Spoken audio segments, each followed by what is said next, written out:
Hello and welcome back to test and travel with Sharmi. তোমরা অনেকে request করেছো যে 1 মিনিটের শর্টে ভালো করে কুকিজের রেসিপিটা বুঝতে পারোনি, তাই ডিটেলে দিতে।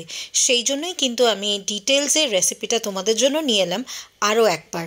ভিডিওটা দেখো, সাবস্ক্রাইব করো, কমেন্ট করে জানিও কেমন লাগছে। এই কুকিজটা কিন্তু ক্রিস্পি হবে, ইয়ামি হবে, বাট বাজারের কুকিজের থেকে অনেক বেশি হেলদি অ্যান্ড সেফ হবে। তো চলো শুরু করা যাক। প্রথমেই এটার জন্য আমি একটা বোলে নিয়ে নিয়েছি 5 টেবিল চামচ বাটার।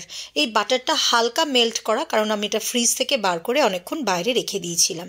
কিন্তু এটা গরম করবে না, রুম টেম্পারেচারে রাখবে।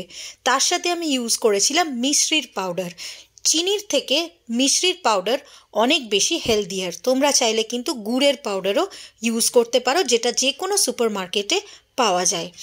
এরপর আমি দেখো খুব ভালো করে বাটারটাকে আর মিছরির পাউডারটাকে ক্রিম করে নেব। এটা যত তোমরা ফ্যাটাবে তত কিন্তু সাদা হয়ে আসবে। এই দেখো, দেখছো কীরকম সাদা হয়ে আসছে। এটা এইভাবে কিন্তু আমাকে বিট করতে হবে। এর মধ্যে আমি দিয়ে দিলাম সামান্য একটুখানি নুন, কারণ নুন আর মিষ্টির ফ্লেভারটা তবে কিন্তু খুব সুন্দর ব্যালেন্স হবে। স্বাদের জন্য আমি দিয়ে দিচ্ছি এরই মধ্যে দালচিনির গুঁড়ো বা সিনামন পাউডার। তোমরা চাইলে কিন্তু ভ্যানিলা এক্সট্র্যাক্টও ইউজ করতে পারো।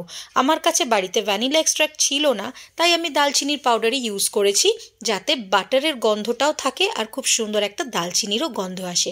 দেখো ক্রিম করতে করতে ক্রিমটা কতটা ফেপে উঠেছে আর এরকম লাইট হয়ে গেছে, সাদাও হয়ে গেছে।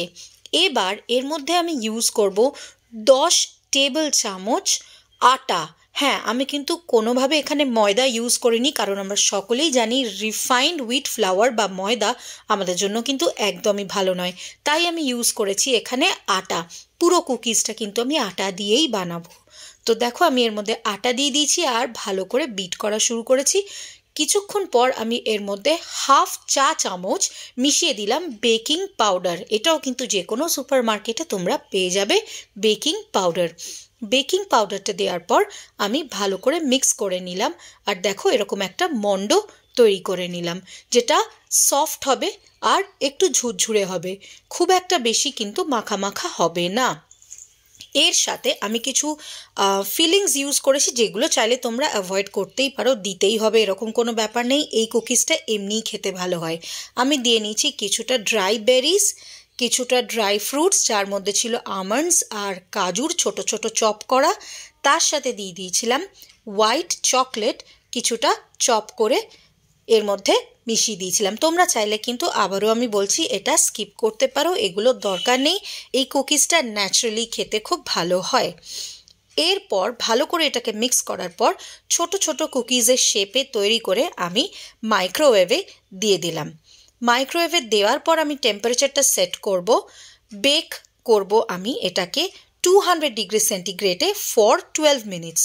200 degree centigrade for 12 minutes bake করার পর আমি কুকিজগুলোকে বার করে নেব আর একটা টেবিলে রেখে দেবো কিছুক্ষণ ঠান্ডা হওয়ার জন্য। মিনিট 10 টাইম দিলে কিন্তু কুকিজগুলো ঠান্ডা হয়ে যাবে। তোমাদের যদি এই রেসিপিটা ভালো লেগে থাকে তাহলে প্লিজ প্লিজ প্লিজ আমার চ্যানেলটাকে সাবস্ক্রাইব করো, বন্ধু বান্ধবদের সাথে শেয়ার করো। আর হ্যাঁ, সাবস্ক্রিপশনের পাশে যে বেল আইকনটা আছে সেটা প্রেস করে অল বাটনটা প্রেস করো, যাতে আমার ফার্দার কোনো রেসিপিস এলে তোমরা সেটা পাও। আর এটা যারা বাড়িতে ট্রাই করবে প্লিজ আমাকে জানিও ট্রাই করার পর কেমন লাগলো। তোমাদের জন্য আমি নেক্সট যে কুকিজটা নিয়ে আসবো সেটা হচ্ছে জিরা কুকিজ। তাই স্টে টিউনড। আজকের জন্য এটুকুই, টাটা।